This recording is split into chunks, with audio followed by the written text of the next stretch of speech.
Oi, gente, sejam bem-vindos ao canal Porquinho. Eu sou Salatiel. E eu sou a Rebeca. O que tá E acontecendo? hoje chegamos aqui em mais um devocional.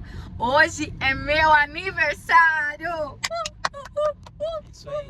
Só que quem ganha o presente é vocês. Por quê? Porque estamos em dupla para fazer um devocional, gente. Vocês não têm noção da cabeça desse cara. Ele é um crânio, Deus usa muito ele, vocês sabem, né? Pra quem conhece. Então vamos lá. O que você tá querendo? Tô querendo presente, dinheiro, pix. Gente, vamos lá. Salmos capítulo 9.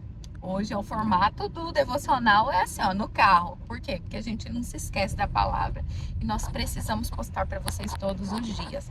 Olha só, estou com a minha Bíblia aqui de estudos.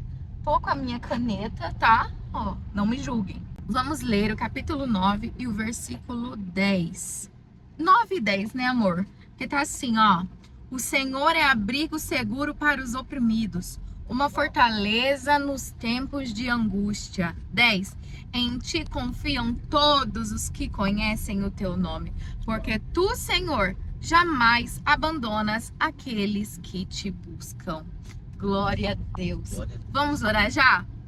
Pai, em nome de Jesus, fala conosco nesse dia. Eu sei que o Senhor tem uma palavra preparada para nós, Senhor.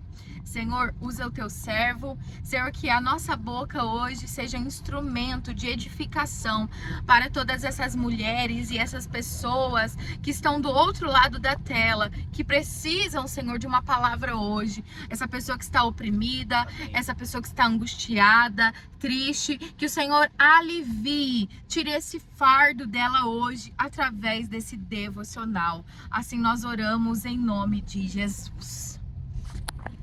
Hoje o formato vai ser diferente, como eu disse. E a palavra está escrita assim, ó.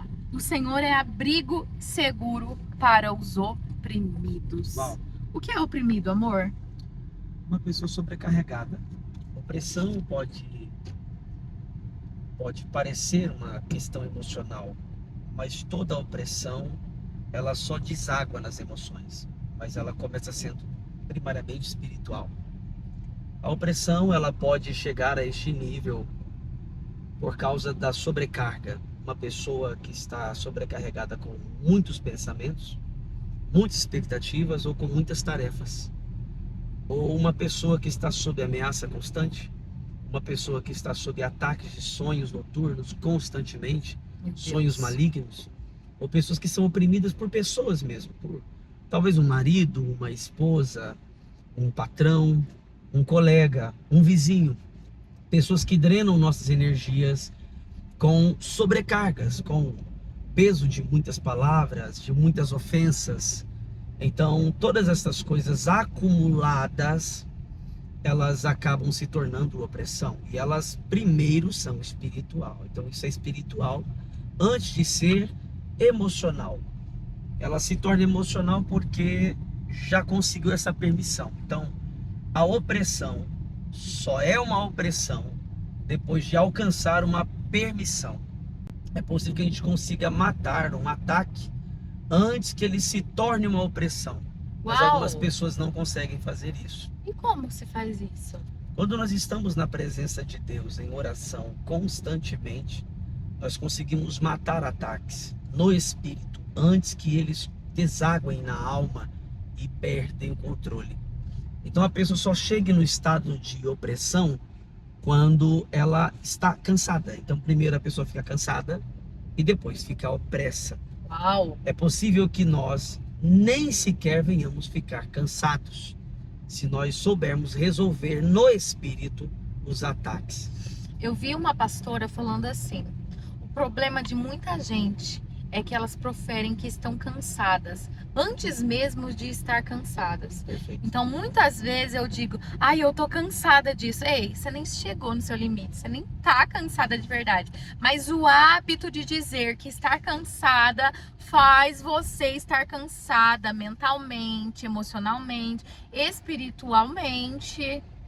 Nós podemos matar um ataque antes que eles comecem a se tornar problemas reais. Então, quando uma pessoa está em opressão, ela já está em crise. Uau. Por isso que Jesus disse: vinde a mim todos os que estão cansados e oprimidos, porque eu vos aliviarei. Meu Deus. Ele diz que aliviará, Meu Deus. porque andar cansado é estar quase lá, no estágio de rebelião. Quando você chega já no estágio da opressão, você já entra em rebelião. Você está em rebelião. Pessoas oprimidas perdem sensibilidade, Meu pessoas Deus. oprimidas perdem o discernimento, a capacidade de interpretar a própria vida. Então elas entram em rebelião. São pessoas oprimidas que rebelam contra a própria vida. Pessoas oprimidas já estão no ápice da ansiedade. E como eu não chego nesse estágio de opressão? A Bíblia só tem um caminho. Qual o caminho? O único caminho é o que o texto declara. O que o texto declara nesse O verso? Senhor é abrigo seguro para os oprimidos. Então o Senhor é a habitação. o Se Senhor o é Senhor, abrigo, se o Senhor é habitação. um abrigo Meu Deus. e uma habitação, Ah, se você não estiver constantemente na presença de Deus, com certeza você se tornará um oprimido. Então, o oprimido precisa recorrer a Deus para que toda essa sobrecarga caia por terra. E as pessoas, antes que cheguem na crise da opressão, se elas estiverem na presença de Deus, elas nem sequer ficarão oprimidas. Mas para todo oprimido há uma solução: a presença de Deus. Então, o seguro é abrigo. E abrigo é habitar em Deus. Exatamente. O que é habitar em Deus? Habitar em Deus é estar em Deus, o considerando casa. Meu Deus, aleluia. E a gente só consegue fazer isso em uma intensa e profunda vida de oração. Quando temos uma intensa e profunda vida de oração, habitamos. Então, habitar é relacionamento. Uau, Todo relacionamento é uma habitação.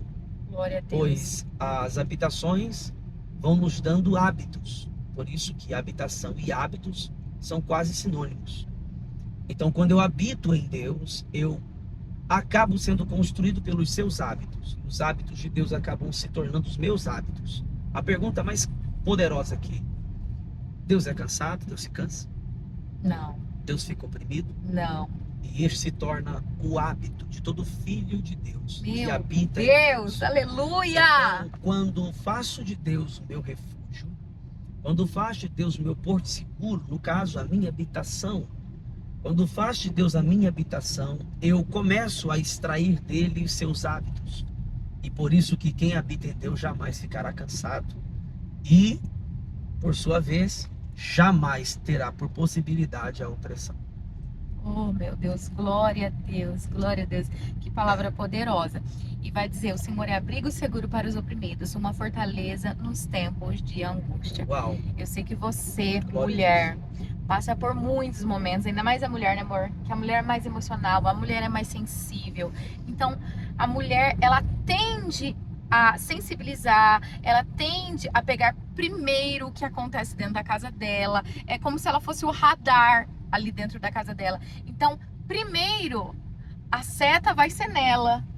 Primeiro, as angústias, as aflições, vai para a mulher. Então, muitas ficam angustiadas, muitas se sentem tristes, mas hoje você chegou nesse vídeo e Deus, ele quer Glória. falar com você. Deus hoje, ele quer aliviar. Deus hoje, ele quer aliviar esse fardo. Deus hoje quer trazer Eu creio. um bálsamo de cura para tua vida, Eu creio. né? Uma fortaleza nos tempos de angústia. O que é uma fortaleza nos tempos de angústia? No tempo de angústia você se sente fraca, no tempo de angústia você se sente caída, você se sente desanimada. No tempo de angústia você se sente desanimada, abalada, né? Mas o Senhor é fortaleza.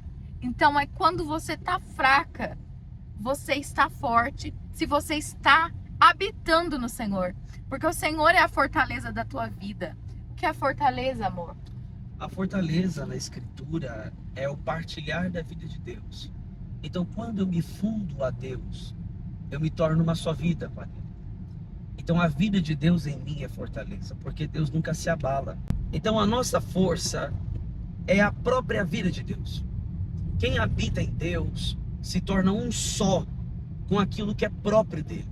a vida. E Deus nunca se abala, mas ele permanece para sempre. É assim como aqueles que confiam nele. Então eu preciso me corrigir, porque eu disse que uma mulher angustiada, ela se abala. Mas não, porque se o Senhor não se abala e eu habito nele, eu não posso ficar abalada. Perfeitamente. Logo, eu não fico abalada. Por isso que a Bíblia fala sobre os que confiam no Senhor são como os montes de Sião, que não se abalam. Então, confiar no Senhor é habitar no Senhor. Você não confia numa pessoa de quem você não participa. A confiança vem pela participação. Então a confiança vem pela habitação. Quando eu habito numa pessoa, num profundo relacionamento, confio nela. É como se eu conseguisse prever seus próximos passos, suas próximas ações. Então eu não me abalo porque confio em Deus. E só confio em Deus porque conheço Deus. E sei que pelo conhecimento que tenho, Deus não perde o poder de socorrer os que amam, o poder de estar com os que amam e principalmente o poder de segurar os que amam para que nunca se abalem. Então, o abalar no texto aí é a ansiedade, é a preocupação. Mas se eu estou em Deus, eu ando debaixo de muitas previsões, assim como também ando debaixo de muitas revelações. E tudo aquilo que antevejo, que é uma antessala, daquilo que eu consigo ver previamente por revelação, consigo a estas coisas me preparar antes que elas se choquem contra mim. E por isso que eu não me abalo. Eu não me abalo porque já previ isso.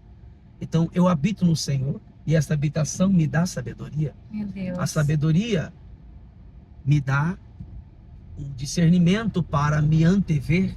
É aquilo que a Bíblia chama de prudência. E todo prudente jamais se abalará, porque ele se precaveu. E aí só para fechar aqui o versículo 10.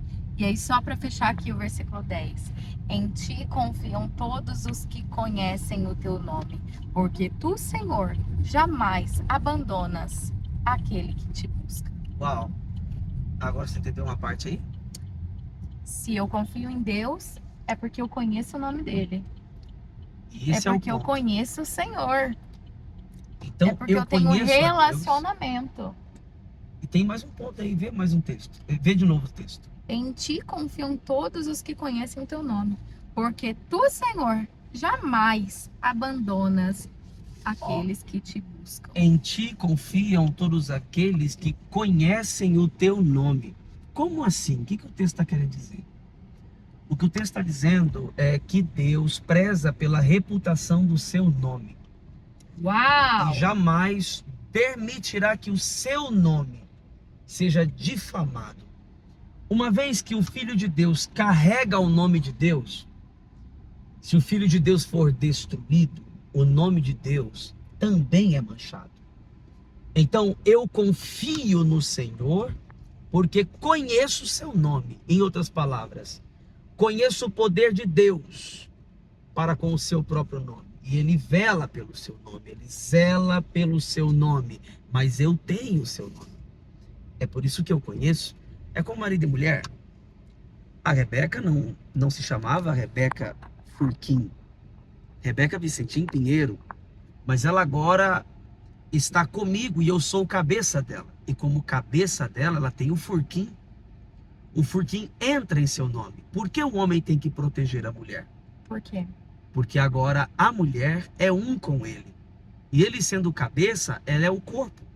Se ela é o corpo, ela possui meu nome. E por isso que devo a proteger. Porque não protegê-la é o mesmo que difamar meu nome. Meu Deus. Assim é Deus. Quando você participa de Deus, ele se torna seu cabeça.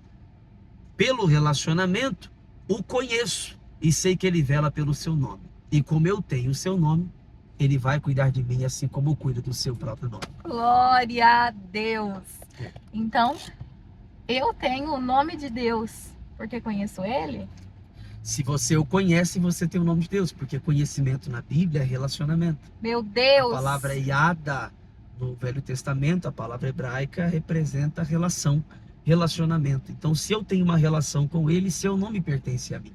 Meu Deus! E quando eu conheço esse nome, Então, você, mulher, que tem relacionamento com Deus, eu quero que você escreve aqui embaixo nos comentários. Eu tenho o nome de Deus em mim. Não, se você ficou até agora, para você declarar amém aqui, para você concordar com essa palavra, você vai colocar esse comentário aqui embaixo. Eu tenho o nome de Deus em Eu mim. posso até finalizar dizendo o seguinte: por que Jesus não transformou as pedras em pães quando estava com fome e o diabo o tentou desta maneira?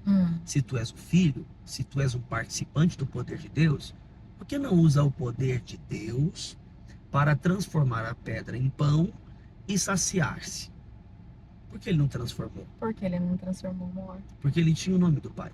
Uau. E ele é um participante do Pai. Meu Deus. E se ele é um participante do Pai em relação, ele não pode duvidar do caráter do Pai. Glória a Deus. Pois duvidar do caráter do Pai é abrir mão do nome do Pai. Glória a Deus. Mas ele sustentou o nome do Pai e disse: nem só de pão viverá o homem, mas de toda palavra que procede da boca de Deus. Em outras palavras, o meu Pai tem tamanho caráter que cumpre tudo o que fala. Então, pode ser que eu estou com fome, e pode ser que o pão não chegue agora, mas em algum momento o pão chega, porque é parte do caráter do Pai zelar pelo nome dele em mim. E se eu sou um participante do Pai, sou um participante do seu nome. E assim como o Pai não despreza seu próprio nome, ele também não me desprezará me negando o pão. Então, no final dessa jornada no deserto, tem pão. Quem é que aparece no final? Os servos do Pai. E os servos do Pai vieram com pão. Maná. Porque o pão não é só pão. O pão que o Pai manda carregam o zelo que o Pai tem pelo seu próprio nome. Meu Deus. E os filhos que participam do Pai têm o nome do Pai. E por ter o nome do Pai, serão socorridos. Porque a reputação do nome de Deus jamais ficará manchada. E ele jamais abandona aquele que busca, aquele que tem relacionamento. Então encerramos aqui o versículo 10. Já curte, já deixa aí nos comentários, né? Sobre esse devocional, que parte que te edificou. Coloca aí, eu tenho o nome de Deus em mim, aleluia! Que você receba essa palavra hoje e se sinta acolhida pelo céu hoje. Se você conhece o Senhor, se você tem relacionamento, se você quer ter esse relacionamento, se sinta acolhida pela mão de Deus, pelo amor de Deus hoje, porque Ele jamais abandona aquele que busca. Então clama, bate, chama o Senhor, que Ele vai te atender, Ele vai abrir a porta e Ele vai te responder. Então fique com essa palavra hoje, que Deus abençoe sua casa, sua família, em nome de Jesus. Tchau, tchau, gente.